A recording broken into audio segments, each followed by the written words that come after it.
Hi, my name's Grace, and in this tutorial I'm going to show you how to add key people to a page. The key people paragraph type can be used to add an individual's information, for example staff or counsellor contacts, to a page on your website.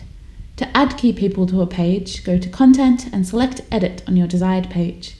Select the Add Paragraph button at the bottom left of the page, then select the Key People paragraph type.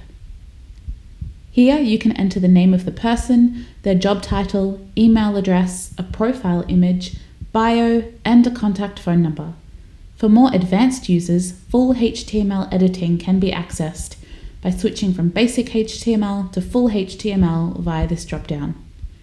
To change the location of this information on your page, you can simply drag the paragraph type up or down. To add another person, repeat the process. To view your changes before saving, you can use the preview button at the top right, and always remember to save your changes before you finish.